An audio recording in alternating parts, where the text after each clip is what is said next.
Wanna play?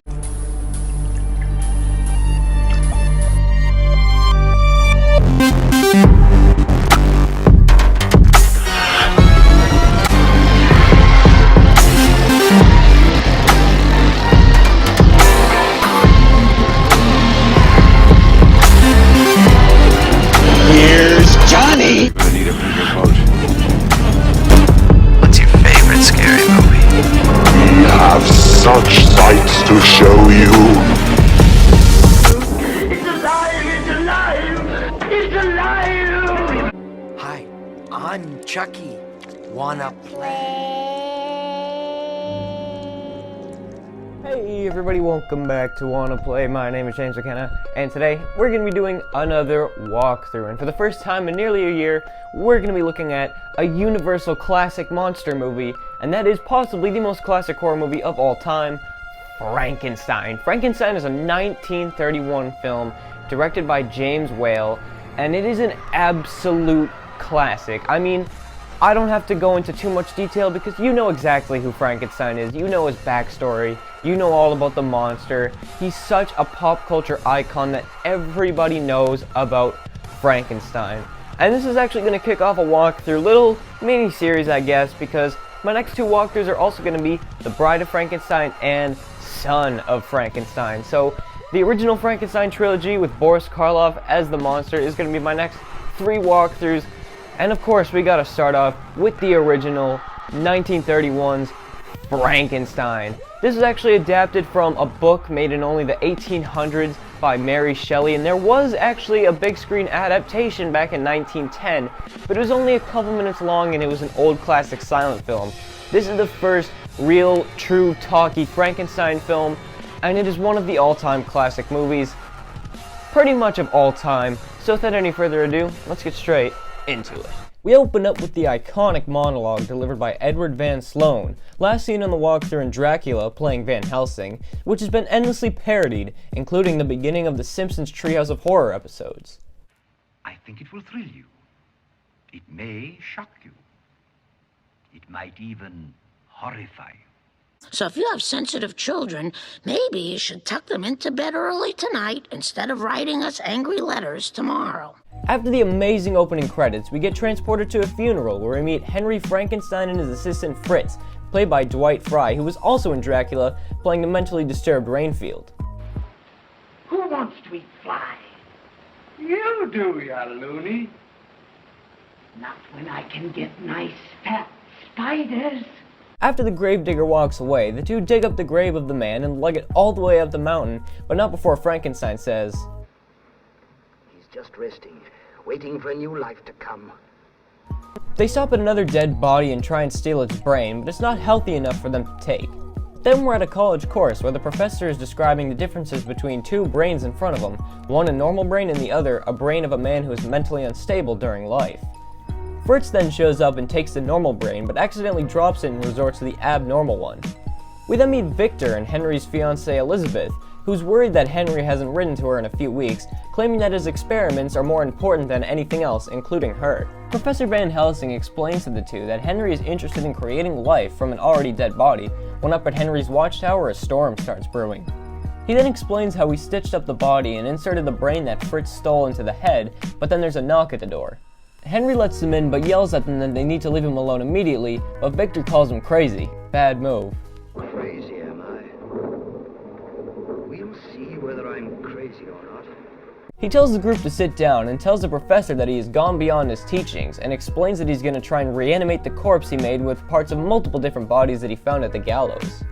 Henry and Fritz begin to try to work, uncovering the body and rising it up to the storm, which I'm a little confused as to how it's not leaking water into the tower, but that's besides the point, because after the body gets struck by lightning, Henry lowers it down. The body starts moving, prompting possibly the most well-known and iconic line in horror history. It's alive. It's moving. It's alive. It's alive. It's alive. It's alive. It's alive. In the name of God, now I know what it feels like to be God. Fun fact, the part where he compares himself to God was actually controversial enough back in the day to get the line banned from some states, including the entire scene banned as a whole up here in Massachusetts. Then we meet Baron Frankenstein and the freaking Burger Master, but I guess Herr Baron isn't very American because he insults him. Well, what do you want? If it's trouble, go away. I've trouble enough. Before kicking him out. Good day, Herr Baron. And good riddance to you. The professor then reveals to Henry that Fritz took the evil brain instead of the normal one, but Henry brushes it off as just dead tissue and thinks nothing of it. Then we meet the star of the show. That's right, Frankenstein's monster. Hell yes. Yes, yes, yes. 1,000 times yes. The monster lumbers over to the other side of the room. We're in a shot with absolutely no sound at all, making it that much better. He reaches up at the light in another one of the movie's iconic moments. Fritz then starts torturing him with a torch, and the monster tries to attack him, which leads to Victor and the professor attacking him and locking him up. Fritz begins to whip the monster over and over, continuing the torture even after Henry tells him not to. Then we hear a scream from the top floor, and upon further investigation, the two walk in and see Fritz hanging from a bar in the room. The two try and sedate the monster, but after a little struggle it finally sets in and the monster passes out. Then Victor arrives to see the big man's body, and without questioning anything, he helps him drag the monster into the other room. Baron and Elizabeth then show up, and after coughing their way up the stairs, they walk inside to watch Henry pass out. Baron tells Henry that he must come home at once, and gives in when the professor promises to kill the monster without doing him any harm. But while he's doing it, the monster's arm raises up and grabs him by the neck, and then chokes him out off screen. The monster then heads outside before we get transported to the wedding. After the girls reference some of the other classic Frankenstein films, The House of Frankenstein. The young Frankenstein. the monster stumbles his way across Maria and her father, and after her dad goes inside, the monster comes out of the bushes and approaches the little girl. Maria doesn't seem scared, introducing herself and asking him to play with her, and after she offers him up a flower, the two sit down and begin to play some more. But after the monster runs out of flowers to throw into the lake, he picks up Maria and in possibly the most controversial scene in horror history, throws the little girl into the lake. This scene proved to be so controversial that they actually had it banned from every future release of the film up until the 1980s, which is over 50 years after this movie was released. Elizabeth then tells Henry that she doesn't feel right and that she feels that something will happen that night that will separate the two of them. Henry then locks in Elizabeth in the room after hearing the news that the monster is loose, and the guys all look upstairs after hearing a loud bang. Then in possibly the creepiest moment of the film, the monster crawls in the window of Elizabeth's room and slowly approaches her, and seems to take a pretty big liking to her. Everybody runs in the room after she gets knocked out, before we cut to outside where we see Maria's father carrying her dirty corpse to the wedding party and up to the house in one of the coolest moments in horror history. He reveals to the Burger Master that she's been murdered, which prompts an explosion from the crowd. The Burger Master then appoints a riot, and after an iconic hype speech from him, we begin cinema's greatest riot scene, filled with torches, watchdogs, and women watching from the rafters. The men storm the countryside in groups trying to find the monster, until after a while of searching, the man and the monster finally come face to face. The monster ignores the fire in his torch and starts to strangle him before knocking him unconscious and lugging him up the mountain. The mob is led to an old windmill where the monster throws the corpse of Frankenstein off the deck and onto one of the blades of the windmill. The mob burns the mill down with the monster still in it, and although his screams of death say otherwise, the monster doesn't actually die here, which is explained away in The Bride of Frankenstein in one of the coolest ways ever. The bridesmaids arrive at Frankenstein's room with some of his great-grandmother's wine, but of course, it's all drank up by Baron. The old school universal end card starts to play, meaning to us that it's end of movie. Don't go away yet because it's awards time. Now the first award that I'm going to give out, of course, is going to go to my favorite part. And my favorite part about the original Frankenstein is the part where Maria's father is carrying her dead little corpse through the town, through the party. It's such a classic moment within the film, and it's such an honestly creepy image. Just this father carrying her dead daughter through this town with this giant party going on. There's this big wedding between some of the biggest folks in town, and him just walking through carrying his dead daughter's corpse is just such a messed up moment, especially for 1931. It is such a classic scene, and it honestly is amazing. It's what incites one of the most, if not the most classic riot scene of all time, and it's just such a good scene. It's one of the best scenes, honestly, in horror history, and it's my favorite part in the film. I'm gonna give the best character to Henry Frankenstein, because he's only in 2 films. He's in this one and The Bride of Frankenstein. In The Bride of Frankenstein, I have somebody else in mind, and Henry Frankenstein is just one of the most iconic characters, honestly, in cinema history. He's the guy who said, "It's alive, it's alive," which is one of the most iconic lines in cinema history. Everybody knows about Henry Frankenstein, and he's just such a great character. I love the acting by Colin Clive, and I just love the writing and the directing and what they have him do, and just how crazy he is and all of his classic line deliveries.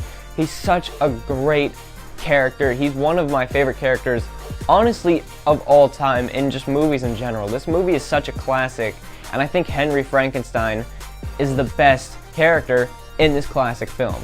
I'm gonna give the worst character to Fritz, because the dude was a jerk. What can I say? He smashed the normal brain and then was like, what should I do? Then he just picks up the demented brain and doesn't, like, tell anybody. Like, at least you could have told him. You could have told Henry that, you know, it's a criminal brain. And also him just beating on the monster. What was the point of that? The monster locked him in a cage and he's just beating him up over and over. And even Henry was like, leave him alone.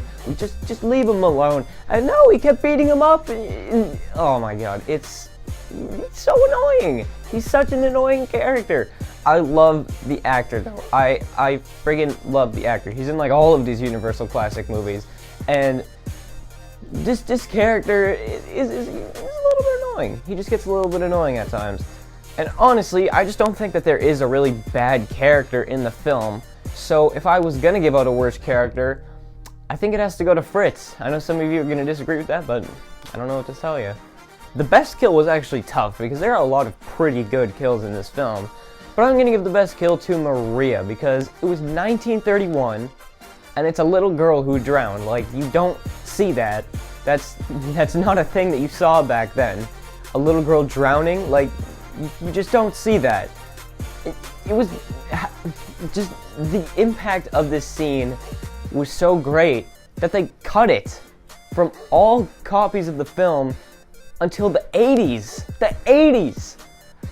I'm just amazed how they honestly, whoever found the original clip of them actually throwing the girl into the lake, that's impressive, because that was like 50, 60 years ago. I don't know how they managed to do that, but this scene just has such a big impact, and it's such a controversial scene.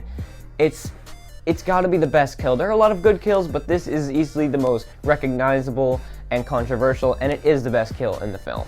I'm gonna give the worst kill to the Professor, but that's only my default because, I mean, the dude played Abraham Van Helsing, so that was a little bit of like, I don't know if you want to kill that guy off because he's pretty badass, but his kill is just a little bit weak. It's not like hanging from the rafters or whatever. It's not like some crazy kills that have happened in this movie. It's just the monster kind of like rises up and just grabs him by the back of the neck, and then we kind of like fade to black as he's choking him out. Like, it's a cool kill. I just don't think it really stacks up to some other kills in the film. Like, if this kill was in like any other Universal classic monster film, it would probably be the best kill, or at least up there. This is a great kill, but I think compared to the rest, it's just a little bit weak. So in my opinion, the Professor has the worst kill in Frankenstein. The dumbest moment is gonna go to Fritz getting the wrong brain, because come on, Fritz. You had the two clear brains right in front of you, and you picked up the normal one, which, like, I mean, I guess, but then you drop it, but like, it should still be right there. Like, I don't know if the brain just got like impaled by the glass or something, but it should still be right there. And he's like, you know what? Nah. Just picks up the criminal brain and doesn't tell anybody. Like, come on, Fritz. It's gotta be the dumbest moment in the film, because this is another one, much like a lot of other walkthroughs that I've done, that doesn't really have any dumb moments in the movie. This is the only one. Come on, Fritz. He's so annoying at times. He's a pretty good character, but still, come on.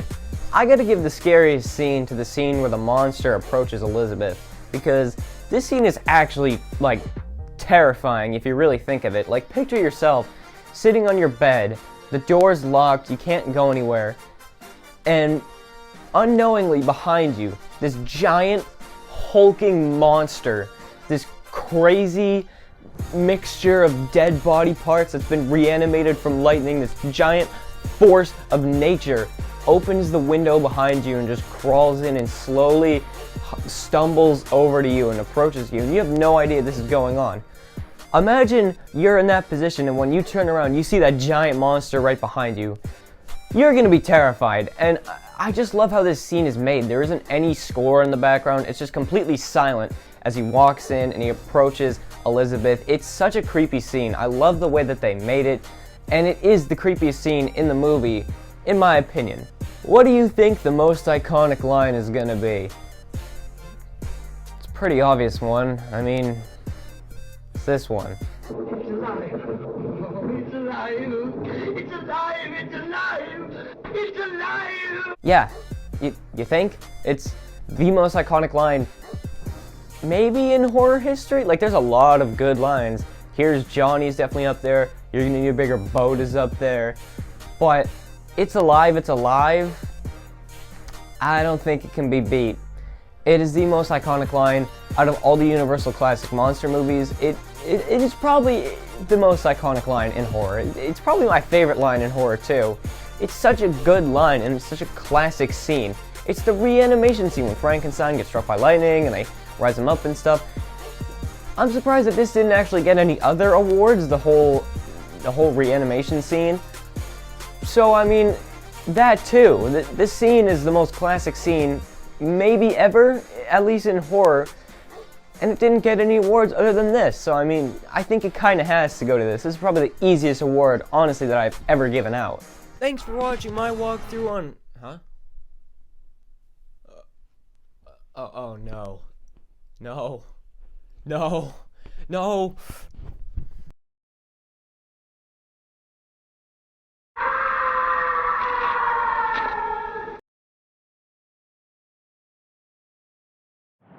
Thanks for watching my walkthrough on the original, the classic, the 1931 edition of Frankenstein. Tell me what you think about this movie in the comments down below. This movie, fun fact, actually has 100% on Rotten Tomatoes, so I honestly can't really see this movie getting that much hate. This movie is an all-time, absolute, phenomenal classic, which spawned so many sequels and so many remakes and rip-offs and spoofs, two of which are going to be my next two walkthroughs, which are actually going to be The Bride of Frankenstein and Son of Frankenstein, which are two more of my favorite horror films of all time. So get yourself excited for those, because those are both classic, amazing films that I cannot wait to cover on this walkthrough series. So, thank you for watching my walkthrough on the original Frankenstein. As I said, tell me what you think about this movie in the comments down below. Like the video if you would like to, subscribe if you would like to, you don't have to though. But thank you for watching anyway, so goodbye, and good night, bang.